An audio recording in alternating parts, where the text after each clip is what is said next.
Ketika Direktur Teknis Yamaha Factory Racing, Massimo Bartolini, ditanyakan soal mesin V4 saat perilisan tim Sabtu kemarin, ia tidak menafikan bahwa saat ini Yamaha sedang dalam keadaan sibuk-sibuknya menghadapi pekerjaan pengembangan dua platform mesin inline 4 dan V4.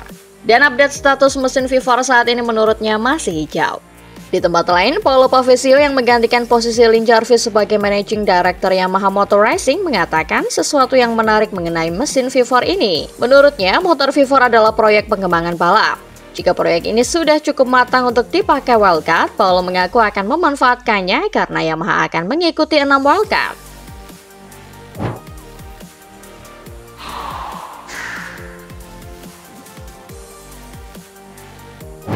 Di tengah ancaman krisis finansial, KTM tampil all out pada shakedown tes MotoGP 2025 di sirkuit Sepang selama 3 hari belakangan.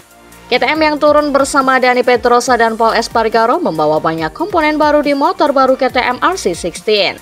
Dilihat dari samping, perubahan besar terlihat jelas di bagian belakang, terutama di bagian knalpot yang kini lebih terekspos. Tampaknya bagian buritan KTM RC16 yang baru juga lebih ramping dibandingkan sebelumnya, sehingga posisi knalpot yang baru juga menjadi lebih terlihat. Mereka juga kembali mengetes elemen baru yang terpasang di bagian belakang swing arm KTM RC16. Part baru ini ukurannya sangat besar sehingga terlihat sangat mencolok, ditambah bentuk yang bergerigi membuat part tersebut tak bisa lepas dari perhatian. Di ujung belakang part tersebut juga dipasang sayap tambahan lainnya yang berukuran cukup kecil dengan ditempeli stiker nomor pembalapnya. Komponen itu dipasang untuk membuat aliran udara di bagian roda belakang dan swing arm lebih bersih sehingga dapat meningkatkan kemampuan aerodinamika di area tersebut. Pedrosa dan Espargaro juga kembali menggunakan spekboard depan yang dilengkapi sayap dan lubang-lubang di bagian ujung depannya. Selain itu, bentuk fairing bagian samping bawah pun juga terlihat mengalami perubahan dibandingkan sebelumnya. Tidak seperti pabrikan lainnya, KTM tidak memasang saluran downwash di bagian bawah fairing seperti yang dilakukan para rivalnya. KTM juga mengetes sejumlah variasi fairing dengan lubang udara alias ram air dengan berbagai ukuran. Yang paling baru, ukuran ram airnya dibuat lebih kecil dengan bagian dalam berwarna putih, berbeda dengan yang lama dengan lubang lebih besar.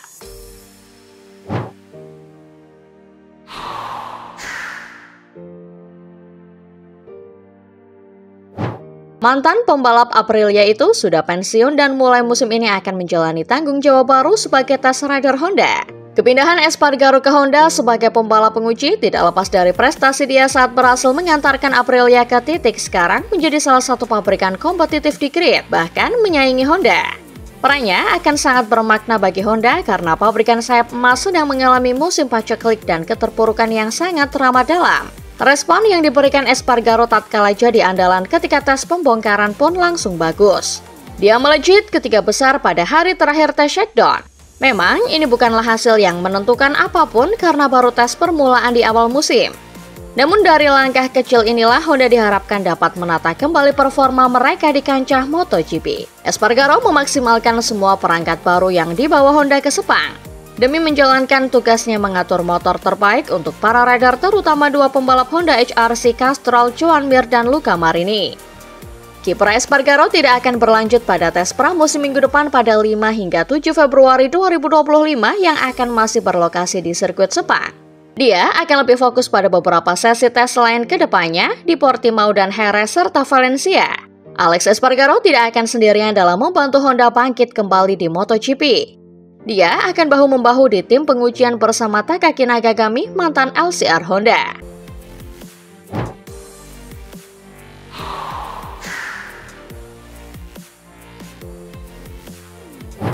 Tantangan berbeda akan didapatkan Pecco Bagnaia sebagai andalan di tim pabrikan Ducati usai kedatangan rekan setim baru untuk MotoGP 2025 mendatang. Rider Italia tersebut dipastikan akan berbagi garasi dengan Marc Marquez yang baru saja dipinang dari Gresini Racing setelah menunjukkan performa menjanjikan. Tak ayal, misi kebangkitan pastinya akan diusung Bagnaia pada musim ini meski dia harus menghadapi Marquez yang dikenal sebagai rider paling berbakat saat ini. Dari sisi pengalaman dengan motor Desmos edisi GP, rider berusia 28 tahun tersebut jelas lebih unggul jika dibandingkan dengan Marquez.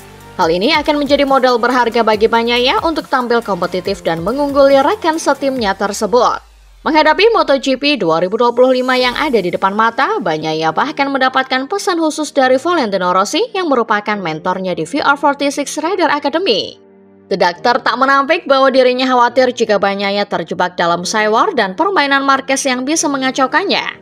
Kekhawatiran Rossi tentu beralasan karena dia sudah memiliki pengalaman tatkala menjadi rival Marquez saat masih aktif sebagai pembalap. Bagnaia diminta untuk membiarkan side-war atau apapun yang dilakukan Marquez yang berpotensi mengganggu fokusnya.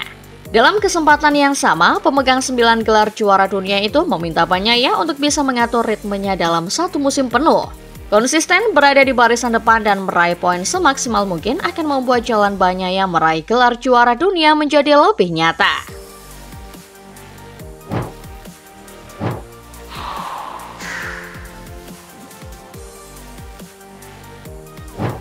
Musim debut Chantra di MotoGP 2025 telah dibuka dengan rangkaian tes shakedown MotoGP 2025 31 Januari hingga 2 Februari 2025 di sirkuit Sepang, Malaysia.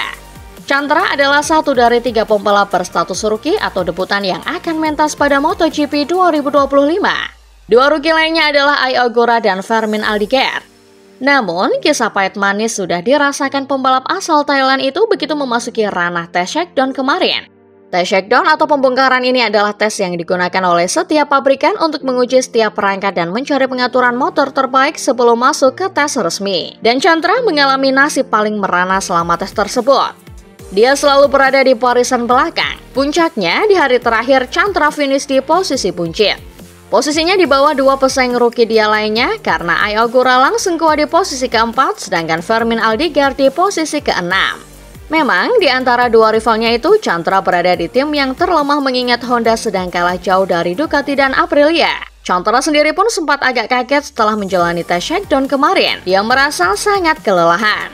Maklum, selama pengujian yang bergulir dari jam 09.00 sampai 17.00 setiap harinya, semua pembalap melakukan puluhan lap untuk mendapatkan setting terbaik. Dengan transisi dari motor Moto2 ke MotoGP yang lebih berat dan kompleks, Chantra menghadapi dinamika baru. Selain masalah stamina, ujian sulit lainnya yang dihadapi Chantra adalah aspek pengereman di motor RC213V. Beruntung bagi Chantra, kesulitan itu dia hadapi dengan bantuan para senior terutama dari Takaki Nakagami dan Alex Espargaro yang merupakan test rider baru Honda. Dia mendapat saran dari Nakagami yang memintanya untuk berusaha lebih nyaman dan menikmati segala prosesnya menjadi pembalap LCR Honda dengan RC213V saat ini. Soal posisi dia yang finish terakhir, Chantra mau belajar pada Alex Espargaro yang jadi pembalap tercepat Honda di posisi ketiga.